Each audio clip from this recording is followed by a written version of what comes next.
안녕하세요. 5분 트윗 시작하겠습니다. 현지의 미국 대통령이 13일 현지 시간 미국 육군사관학교 졸업식에서 이야기를 하고 있습니다. CNN은 이날 트럼프 대통령이 뉴욕주 웨스트포인트에 자리 잡은 미 육군사관학교 웨스트포인트 졸업식에 참석해 먼 나라에서 벌어지는 갈등을 해결하는 것은 미군의 책무가 아니다 라면서 끝없는 전쟁의 시대를 끝내겠다라고 말했다고 전했습니다. 최근에 이제 주독 미군 감축 추진설과 함께 트럼프 대통령이 직접 주한미군을 감축할 수 있다고 언급했다는 설이 나온 와중에 이제 공식적으로 내놓은 발언이다. 이날 이제 졸업식에서 트럼프 행정부는 미군의 책무가 다른 나라들을 재건하는 게 아니라 우리나라를 외부의 적들로부터 강하게 지키는 것이라는 근본적인 원칙을 복원하고 있다며 끝없는 전쟁의 시대를 끝내는 중이라고 밝혔다. 많은 이들이 이름조차 들어보지 못한 머나먼 나라에서 벌어지는 묵은 갈등을 해결하는 것이 미국 병력이 해야 할 일은 아니다 라면서 미군은 세계의 경찰이 아니다라고 거듭 강조를 했습니다.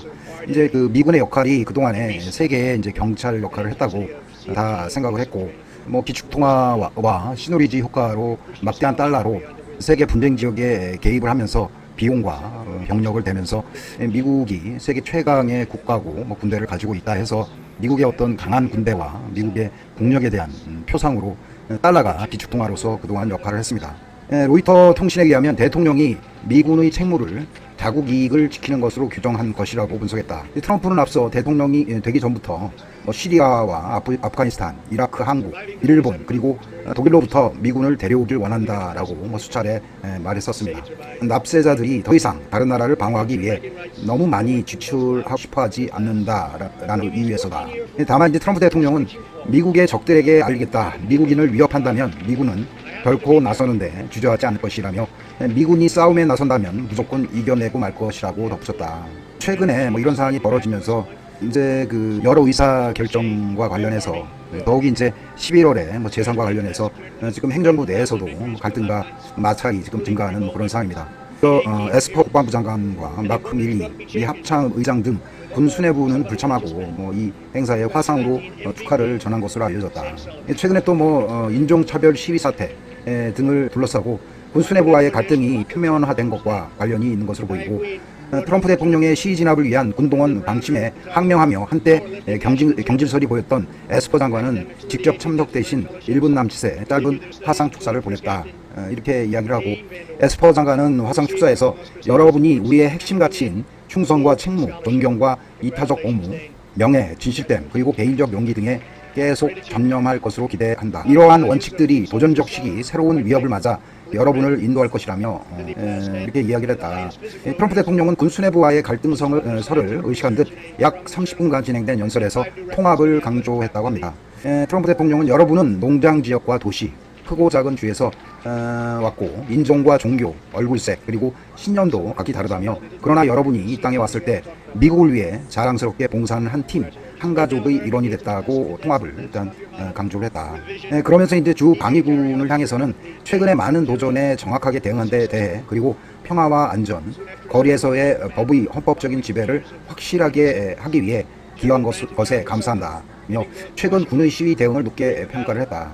최근에 이제 그 코로나 바이러스 감염증 사태 이후에 일단 여론조사에서 바이든 전 대통령에게 지는 것으로 현재 나와 있습니다. 최근 CNN 여론조사에서 격차가 14%포인트까지 벌어지는 상황이 벌어졌고, 영국 이코노미스트가 매일 업데이트하는 대선 전망에서 지난 11일 트럼프 대통령의 당선 가능성이 거의 15%에 불과하다는 예측 결과가 나오기도 했습니다. 이제 오늘 기사에서는 바이든 후보의 지지자 60%가 트럼프 재선 막기 위해 투표를 하겠다, 이런 뉴스도 있고요. 특히 3끝에 미국 야당 민주당의 대선 후보에 오른 조 바이든 전 부통령이 가파른 지지율 상승세를 보이고 있다. 올해 2월 민주당의 대선 후보 선출이 시작됐을 때만 해도 현직 프리미엄을 지닌 도널드 트럼프 대통령이 이제 바이든을 비롯한 민주당 주요 후보군을 압도했지만, 신종 코로나 바이러스 감염증 확산, 그리고 지난달 25일 백인 경관의 가혹행위로 숨진 흑인 조지 플로이드 씨 사건이 대형 지형을 완전히 바꾸고 있다는 분석이 나온다. 이 양측의 이제 선거 전략도 완전히 다릅니다. 바이든 후보는 트럼프 집권 후 미국의 분열이 극심해졌다며 치유와 화합의 대통령이 되겠다고 강조를 했지만, 플로이드 사태 후 지지율 하락에 직면한 트럼프 대통령은 시위대를 좌파로 몰아붙이는 이념 대결 전략에 치중하고 있습니다. 자신을 백악관 주인으로 만든 백인 유권자, 즉 집토끼 공략에 올인하겠다라는 그런 의미를 지니고 있고요. 반면에 이제 또 반 트럼프 민심에 이제 가려진 트럼프라는 사람들이 있어요. 그리고 또 이 사람들의 이제 그 결집을 유발을 하기 위해서 매일 대통령이 모든 애국자의 힘을 필요로 한다와 같은 이메일을 발송을 하면서 지지자 결집에 나선 그런 모습이고요. 이제 이렇게 나선 이유는 트럼프 대통령의 캠프가 이제 위기감을 느끼고 있다. 6월 발표된 주요 전국 단위 여론조사에서 바이든 후보가 마의 지지율 50% 벽을 돌파하면서 트럼프 대통령을 두 자릿수 이상 차이로 따돌린 탓이기도 하고요. 이제 4년 전에 이제 힐러리 클린턴 민주당 후보는 잘난 백인 여자 이미지에 갇혀 지지율에서 트럼프 후보로면서도 한 번도 50%를 넘지 못했는데 이제 그만큼 이제 바이든 표심에 확장성이 있다는 그런 의미도 되고요. 이제 최근에 CNBC 방송에서 여론조사한 결과에 의하면 미시간, 플로리다, 미스콘신, 펜실베니아, 애리조나, 노스캐롤라이나 등 6개 경협주에서 바이든 후보는 트럼프 대통령을 최대 8포인트 차로 앞섰고, 특히 2016년 대선에서 트럼프 후보가 불과 0.23포인트 차로 클린턴 후보를 간신히 꺾은 미시건주의 7일 여론조사에서는 바이든 후보 지지율이 트럼프 후보다 12%포인트가 일단 높았다고 합니다. 누가 대통령이 되는지 상당히 지금 예측하기는 거의 불가능한 상황인데, 이번에도 이제 트럼프 대통령은 집토끼 공화당원을 잘 관리를 하고 있어서 이달 이제 2일에서 5일 CNN과 여론조사 SSRS가 공동 실시한 조사에서 트럼프 대통령의 국정 지지율은 38%에 그쳤다. 그러나 그는 당원만으로 대상으로 한 조사에서 무려 88%의 지지를 얻었다. 16년 대선에서 트럼프 당선에 큰 역할을 담당한 소위 샤이 트럼프 중에는 공개적으로 트럼프 지지를 밝히진 않았지만 투표장에서 몰표를 던진 고소득 고학력 백인들이 적지 않았다. 이들은 미국 경제와 일자리를 살리겠다는 트럼프기의 뚝심과 추진력을 높이 평가하는 그런 상황이고요.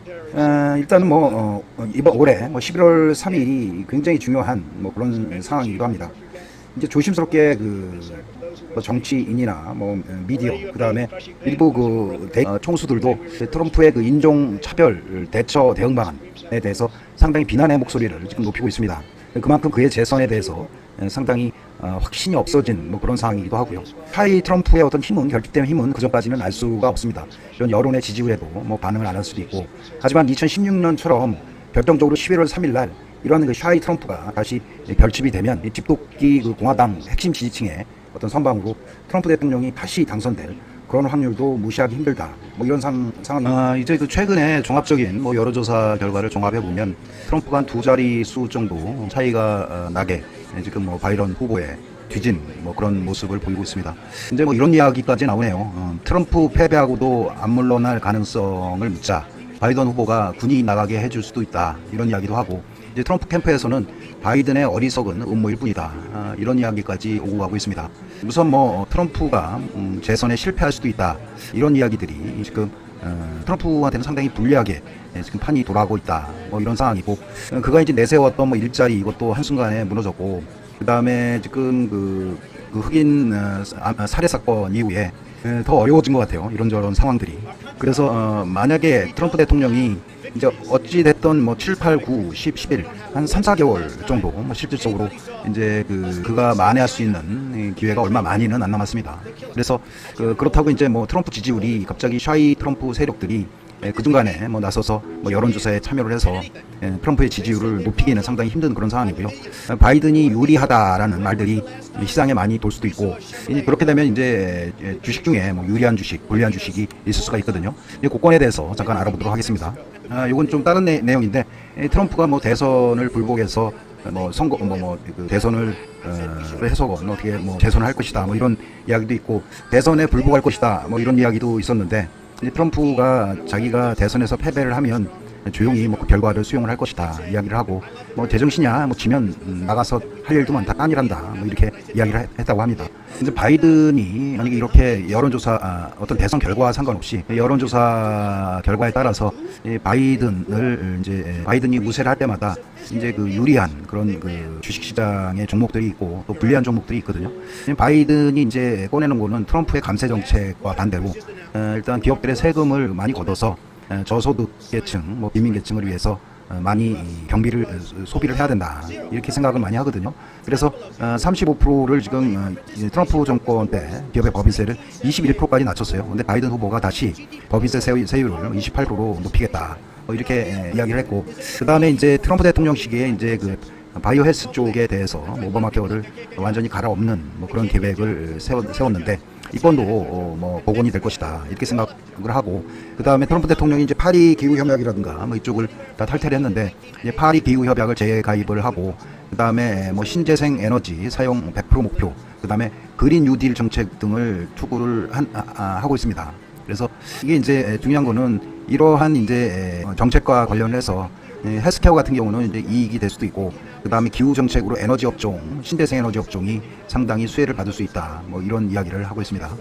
이제 바이든이 이제 이야기하는 게 중국을 견제를 하고 자유무역, 그 다음에 연준의 독립, 그 다음에 여기 이제 법인세 인상이 있어요. 그 다음에 오바마 케어 부활, 그 다음에 기후 협약 지지. 그래서 이제 수혜 업종이 그린 에너지, 헬스케어, 보험 업종 이런 쪽이 좀 유리하고요. 대신에 이제 이런 거대 기업들에 대한 그 증세죠.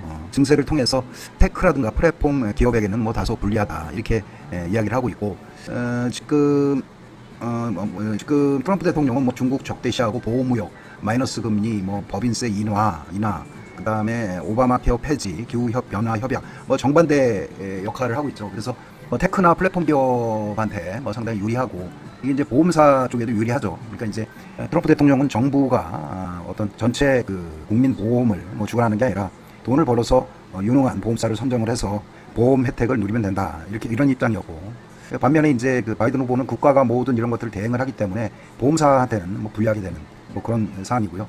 그 다음에 금융주, 제약업종도 관련해서 상당히 불리한 거로 그렇게 되어 있습니다. 그래서 결국 그 제약업종은 바이든이 어떤 여론조사 결과가 많이 잘 나오면 유리하고, 그 다음에 만약에 트럼프가 여론조사 결과가 많이 나오면 이제 제약업종에는 굉장히 불리하다 이렇게 볼 수가 있거든요. 저는 이제 약값이 너무 비싸다 이런 식으로 계속 트윗을 했었어요. 그래서 종합적으로 이야기를 하면 이 젊은 시절 이제 트럼프인데 이게 그의 젊은 시절 이야기들을 지금 정책에 많이 반영을 하고 있어요. 특히 그를 탄생시켰던 어떤 선거 공약이라든가 이런 이야기들은 특별하게 바뀐 거 없이 지금 정책적으로 계속, 특히 그가 이제 그 집토끼의 결집력을 증가시키기 위해서 그가 지금 선거 공약으로 이야기했던 것들을 차분히 시행을 하고 있는 것으로 그렇게 보여집니다.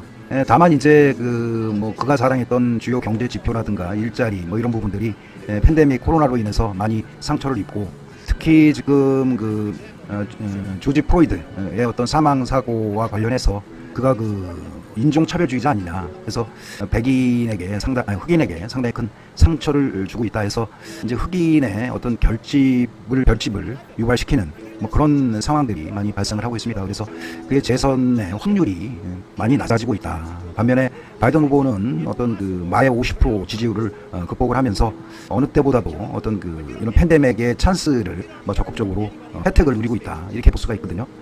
격변기에 그가 과연 대선에 실패하는 그런 대통령으로 남을 것인지, 그리고 대선에 실패를 하면 많은 고소와 고발을 현직 대통령이기 때문에 어떤 피할 수 있었던 그런 건에 대해서 그가 또 고소나 고발에 직면할 수도 있고 또 형사 고발을 당할 수 있는 그런 상황이거든요. 그의 어떤 향후의 어떤 정책 방향을 예측하기는 힘들지만 전에 그를 탄생시켰던 그가 했던 많은 말과 공약 그거를 시행을 하면서 그것으로 그를 당선시켰던 백인 고소득 백인 노동자, 그다음에 주변 사람들을 그런 식으로 결집시키는 그런 노력들을 지속적으로 할 것이라고 생각을 합니다. 단 이제 2, 3개월 동안 이제 바이든 후보가 샤이 트럼프가 나서지 않는 한 계속 지지율에서 앞서 나가면서 바이든 후보가 당선됐을 때 유리한 그런 시장 환경들이 발생할 수가 있습니다. 그래서 당장 트럼프가 11월 3일 날 대선을 기다리고 있고, 지금 이 기간 동안에 증시 유동성이 윗방향으로 폭발하기는 상당히 힘든 그런 상황으로 변할 수도 있고요. 이런 한 3, 4개월의 어떤 변동성이 지속될 수 있고, 이런 변동성 가운데 제약이라든가 보험 업종, 그다음에 신재생 에너지 관련 업종, 이런 업종들이 어떤 정치적인 이슈에 따라서 상승과 하락을 지속할 수 있다 이렇게 보겠습니다. 오늘도 즐거운 하루 되세요. 감사합니다.